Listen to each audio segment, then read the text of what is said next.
Hallelujah. सभी को जय मसीह के। और मैं परमेश्वर के धन्यवाद करता हूँ इस सुंदर समय के लिए जो प्रभु यीशु मसीह एक बार फिर से अवसर को दिया, मौका को दिया।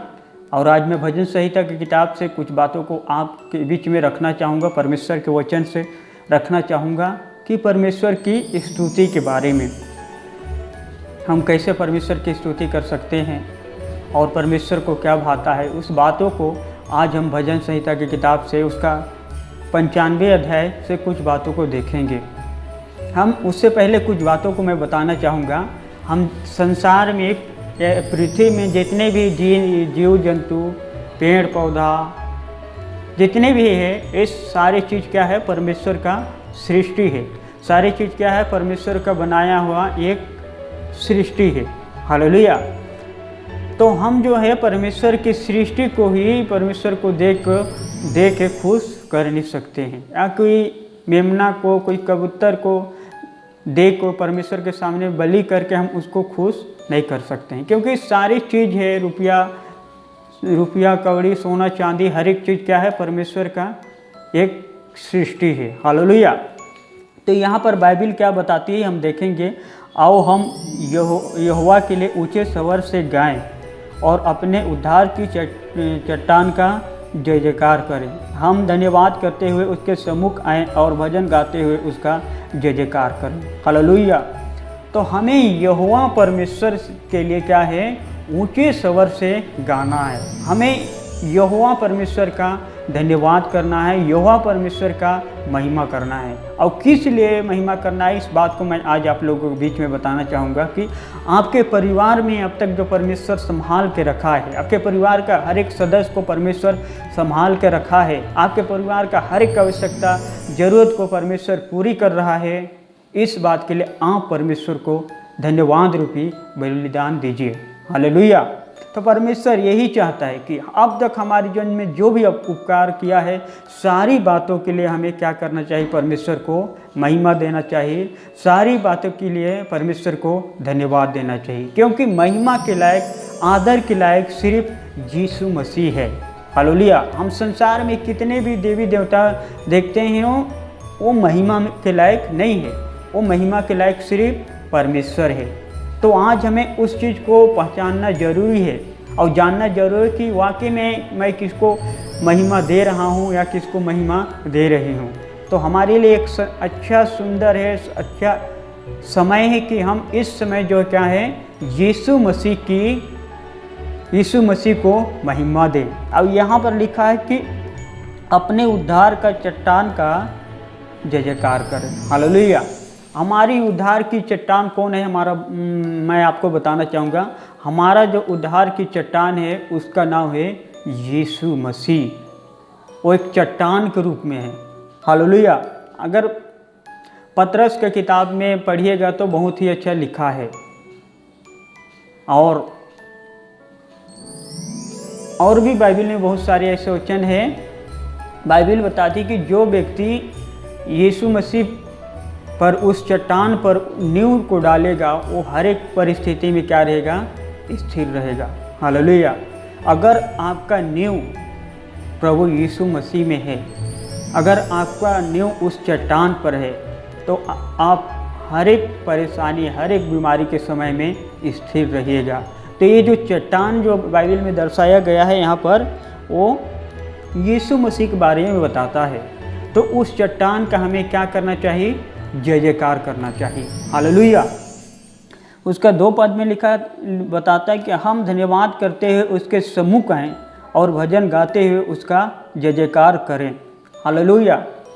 तो हमें धन्यवाद करते हुए किसके सम्मुख आना है? परमेश्वर के सम्मुख आना है। और मैं पहले बता चुका था किस बात के लिए धन्यवाद करना है। अब तक हमारे साथ जो भी परमेश्वर भला काम किया है, हमारे परिवार को चलाया, सारी बातों के लिए परमेश्वर के सामने धन्यवाद करते हुए उसके सम्मुख में आए कि प्रभु आप मेरे परिवार को संभाला, आपके नाम की महिमा हो, आपके नाम की तारीफ हो।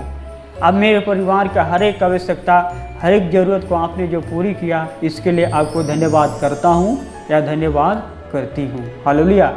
जब आप परमेश्वर को हर एक परेशानी में या दुख के समय में या जैसे भी परिस्थिति में अगर परमेश्वर को आप धन्यवाद देना सीख जाएंगे तो परमेश्वर जो है आपके हर एक आवश्यकता ज़रूरत को परमेश्वर पूरा करेगा। हालेलुया।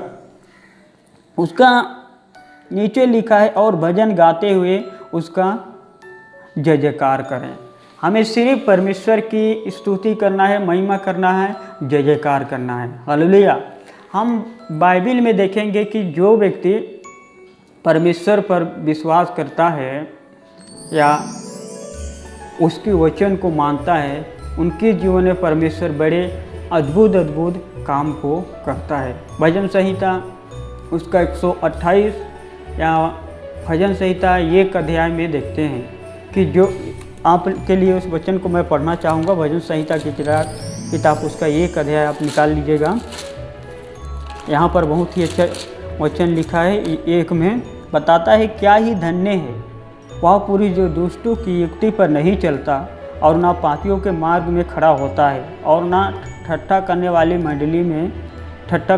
की मंडली में बैठता है, परंतु वहाँ तो यहोवा की व्यवस्था से प्रसन्न रहता है और उसकी व्यवस्था पर रात दिन ध्यान करता रहता है। हालेलुया।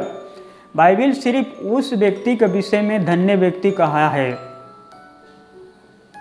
जो परमेश्वर का भय मानता है और जो दुष्टों की राह पे नहीं चलते हैं। सिर्फ उनके विषय में जो है परमेश्वर धन्य कहता है। अगर आप परमेश्वर का भय मानने वाले हैं, परमेश्वर के सम्मुख चलने वाले हैं, परमेश्वर का वचन को मानने वाले हैं, तो क्या है, आप धन्य व्यक्ति हैं। हालेलुया। और धन्य व्यक्ति के जीवन में जो परमेश्वर के जो आज्ञा को मानते हैं, बहुत सारे आशीष को परमेश्वर क्या है, लेके आता है।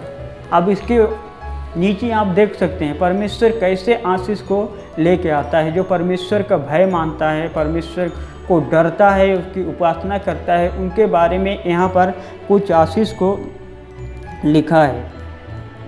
वह उस वृक्ष के समान है जो बहती नालियों के किनारे लगाया गया है। वह अपनी ऋतु में फलता है और उसके पत्ते कभी मुरझाते नहीं, इसलिए जो कुछ वह पुरुष करे वह सफल होता है। हालेलुया। बाइबल बताती है कि जो परमेश्वर के भय मानते हैं, उसकी महिमा करते हैं, उसकी तारीफ करते हैं, उसके विषय में बाइबल एक चीज़ बताती है कि वह उस मनुष्य के समान है जो एक बहती नाली के किनारे लगाए हुआ पेड़ के समान हो। हालेलुया। एक नदी के सामने लगाए हुआ पेड़ को आप देख सकते हैं कि वो क्या रहता है, हमेशा हरा भरा रहता है, उसके पत्ती हरा रहता है। उसका कारण क्या है कि उसका जो है नदी के किनारे पेड़ है, उसको हमेशा पानी मिलता है, कोई स्रोत का जो कमी नहीं होता है। हालेलुया। वैसे ही अगर आप परमेश्वर के वचन को मानने वाले हैं, परमेश्वर के वचन के अनुसार चलने वाले हैं, तो आपके जीवन में भी ऐसा हमेशा हरियाली रहेगा। सही समय में आपके जीवन में खाद आएगा, सही समय परमेश्वर आपके जीवन में पानी को देगा, आपके हर एक आवश्यकता ज़रूरत को परमेश्वर पूरा करेगा। मैं आत्मिक क्षेत्र के बारे में बताना चाह रहा हूँ कि आप जिस चीज़ से कमी है, उस चीज़ को अगर परमेश्वर के वचन पर आप मन लगाने वाले हैं, तो उस चीज़ को परमेश्वर क्या है, आपके लिए पूरा करेगा। आपके जीवन के द्वारा परमेश्वर अद्भुत काम करेगा। लेकिन उससे पहले एक चीज़ है कि हमें सबसे पहले क्या है, यीशु मसीह को पहला स्थान देना है, यीशु मसीह को महिमा के लायक बनाना है, यीशु मसीह को आदर के लायक बनाना है। क्योंकि सिर्फ पूरा अगर भजन संहिता की किताब में पढ़िएगा तो बहुत ही अच्छा लिखा है कि महिमा के लायक, आदर के लायक सिर्फ परमेश्वर है, सिर्फ यीशु मसीह है। हालेलुया। इसीलिए अगर हम चाहते हैं कि हमारे जीवन के द्वारा वो आत्मिक फल फले, हमारे जीवन के द्वारा हमेशा हरियाली रहे, तो आप जो है परमेश्वर की वचन पर मन लगाइए। और भजन संहिता की किताब में और जगह लिखा है कि जो परमेश्वर की वचन पर मन लगाता है वो कृपा पाता है। हालेलुया। तो यहाँ पर बहुत ही अच्छा लिखाया है कि और उसके पत्ते कभी मुरझाते नहीं। हालेलुया। अगर आप परमेश्वर पर मन लगा रहे हैं, विश्वास कर रहे हैं, तो आप हमेशा एक हरा भरा पेड़ के समान होंगे। आपके जीवन में कभी भी मुरझावट नहीं आएगी। आप परेशानी में भी रहेंगे तभी भी आपके जीवन में एक खुशी, आनंद को रहेगा। हालेलुया। भजन संहिता उसका 128 में कुछ वचन के बीच में मैं पढ़ना चाहूँगा। और यहाँ पर लिखा है उसका 1-2 में, क्या ही धन्य है हर एक जो यहोवा का भय मानता है और उसके मार्गों पर चलता है, तो अपनी कमाई को नीचे खाने पाएगा, तो धन्य होगा और तेरा भला ही होगा। तो परमेश्वर, सबसे पहले एक चीज़ मैं बताया था कि धन्य व्यक्ति उसी व्यक्ति को कहा गया है जो परमेश्वर का भय मानता है। अगर आप परमेश्वर का भय मानते हैं, परमेश्वर के पीछे चल रहे हैं, तो आप एक चीज़ मानिए कि आप धन्य व्यक्ति हैं, महत्वपूर्ण व्यक्ति हैं, परमेश्वर का चुना हुआ व्यक्ति हैं। अगर आपको परमेश्वर चुना है, आप परमेश्वर के सम्मुख में धन्य व्यक्ति हैं, तो परमेश्वर आपके जो है हर एक आवश्यकता, ज़रूरत को परमेश्वर पूरा करेगा। और यहाँ पर लिखा है कि जो धन्य व्यक्ति हैं उनकी जीवन में परमेश्वर कैसे आशीष को लेकर आएगा, उस बातों को यहाँ पर लिखा है। उसका 2 पद में बताता है, तू अपनी कमाई को नीचे खाने पाएगा और तू धन्य होगा और तेरा भला ही होगा। तो बहुत ही अच्छा, ये यीशु मसीह पर विश्वास करते हैं, उस चट्टान का जय जयकार करते हैं, उसके बारे में लिखा है कि तो जो भी कमाई कर रहा है, तुम्हारा जितना भी बैलेंस है, तो उसी में जो क्या है अपना कमाई को खाने पाएगा। हालेलुया।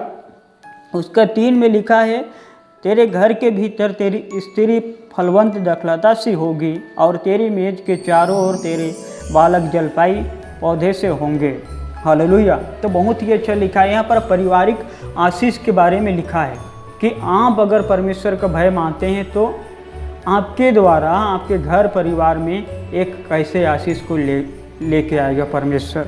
तो यहाँ पर बताया, तेरे घर के भीतर तेरी स्त्री फलवंत दखलता से होगी, मतलब पारिवारिक आशीष के बारे में बताता है कि आपके पति के जीवन में, आपके पत्नी के जीवन में परमेश्वर आप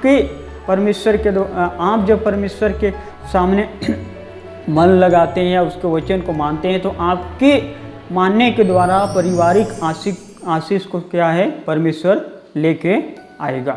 हालेलुया। तो यहाँ पर लिखा है कि फलवंत दखलता से होगी, मतलब अगर हम परमेश्वर पर मन लगा रहे हैं, परमेश्वर के वचन के अनुसार चल रहे हैं, परमेश्वर के वचन को मनन कर रहे हैं, तो हम जो परमेश्वर के सामने समय बिता रहे हैं, उसके द्वारा क्या है परमेश्वर हमारे परिवार को आशीष करेगा, एक फलवंत दाखलता का रूप में। हालेलुया। मतलब आपके जीवन के द्वारा, आपके पारिवारिक के जीवन के द्वारा, आप जब परमेश्वर के सामने अपने आप को नम्र होकर चलाएंगे, परमेश्वर के अनुसार चलेंगे, तो आपके द्वारा परमेश्वर एक आत्मिक फल को देगा। अब लोगों को यीशु मसीह के बारे में बताएंगे, लोग यीशु मसीह को ग्रहण करेंगे, वो क्या होगा, फलवंत दाखलता। हालेलुया। और उसका 4 पद में बताता है, सुन, जो पुरुष यहोवा का भय मानता हो वह ऐसे ही आशीष पाएगा। तो मैं परमेश्वर के धन्यवाद करता हूँ ये सुंदर समय के लिए कि बाइबल बताती है, सुन, जो कोई, सिर्फ इसमें जात पात का नहीं कहा गया है कि ये छोटा जात बड़ा जात, कोई भी, जो कोई यीशु मसीह पर मन लगाता हो वो ऐसे ही पारिवारिक आशीष को पाएगा। तो आज हमारे जीवन में आशीष हो नहीं सकता है, हमारे जीवन में परेशानी हो सकता है। हम जो कमाई करते हैं उस कमाई में क्या है, बराबर डॉक्टरों के पास जाता होगा, बराबर बीमारों का इलाज के लिए जाता होगा। हम क्या है अपनी कमाई को पूरी रीति से उसका फ़ायदा उठा नहीं पा रहे होंगे। जिस चीज़ का हिसाब से हम कमाते होंगे कि इस कमाई में अगले बार ये खरीदूँगी, यह खरीदूँगी, अपने परिवार के लिए ये करूँगा, लेकिन कई बार बीमारी से, कई बार परेशानी की वजह से क्या है उस चीज़ को हम कर नहीं पाते हैं। लेकिन मैं आज आप लोगों को बताना चाहूँगा कि आप परमेश्वर पर विश्वास कीजिए, आप यीशु मसीह पर विश्वास कीजिए, तो आपकी जो कमाई कर रहे हैं उसी के द्वारा परमेश्वर आपके हर एक आवश्यकता, हर एक ज़रूरत को परमेश्वर पूरा करेगा। हालेलुया। क्योंकि बाइबल में साफ लिखा है कि सुन, जो कोई मुझ पर मन लगाता है, लिखा है कि सुन, जो पुरुष यहोवा पर भय मानता है वह ऐसे ही आशीष पाएगा। आपकी प्रार्थना के द्वारा, आपकी दुआ के द्वारा जो आप परमेश्वर के सामने समय को देते हैं, उसके सम्मुख में समय को देते हैं, उसके द्वारा परमेश्वर आपके पारिवारिक जीवन में अद्भुत काम करेगा। हालेलुया। क्योंकि भजन संहिता उसका 65 अध्याय उसका पहला और दूसरा वचन में लिखा कि हमारे जो यीशु मसीह है वो क्या है? प्रार्थना का सुनने वाला परमेश्वर है। हालेलुया। इसलिए मैं आप लोगों को बताना चाहूँगा कि आप जो भी परमेश्वर के सामने प्रार्थना कर रहे हैं, दुआ कर रहे हैं, वो हर एक चीज़ को क्या है? परमेश्वर देख रहा है। हर एक चीज़ को क्या है? परमेश्वर सुन रहा है। हालेलुया। तो आपके घर में पारिवारिक आशीष नहीं होगा, बीमार होगा, परेशानी होगा, लेकिन मैं आपको बताना चाहूँगा कि आप यीशु मसीह पर मन लगाइए, यीशु मसीह पर विश्वास कीजिए। यीशु मसीह जो है आपके जीवन में एक अद्भुत काम करेगा। हालेलुया। तो ये वचन के द्वारा प्रभु आपको आशीष करे और मैं आज थोड़ी समय आप लोगों के लिए प्रार्थना करूँगा। धन्यवाद यीशु। हालेलुया। सामर्थ्य परमेश्वर पर हम आपको धन्यवाद करते हैं राजा। पवित्र आत्मा प्यारे परमेश्वर, आप जो महान है पूज्य दयालु पिता परमेश्वर, आपको धन्यवाद करते हैं राजा। यीशु नाम से हम दुआ करते हैं राजा। लॉर्ड पूज्य इस वीडियो को जितने लोग देख रहे हैं प्यारे परमेश्वर, हर एक को लॉर्ड प्यारे परमेश्वर आप आशीष कर, अनुग्रह कर, उनके हर एक पारिवारिक आशीष को प्यारे परमेश्वर आप दीजिए पूज्य। इसके लिए तुम्हें धन्यवाद करते हैं राजा। उनकी कमाई को प्यारे परमेश्वर आप आशीष कर, अनुग्रह कर, दया कर पवित्र आत्मा पूज्य। आपको धन्यवाद करते हैं राजा। आप जो महान है पूज्य दयालु पिता परमेश्वर, हम आपके नाम की महिमा, आपके नाम की तारीफ, प्रशंसा, बड़ाई को पवित्र आत्मा हम करते हैं राजा पूज्य। धन्यवाद करते हैं राजा। थैंक यू जीसस पूज्य। धन्यवाद करते हैं राजा। प्रार्थना हम यीशु मसीह के नाम से मांगते हैं। आमीन आमीन। सभी को जय मसीह की। और मैं आप लोगों को एक बात बोलना चाहूँगा, यदि आप नए व्यक्ति हैं तो कृपया करके इस चैनल को सब्सक्राइब और शेयर करें और प्रभु आपको आशीष करे। जय मसीह की।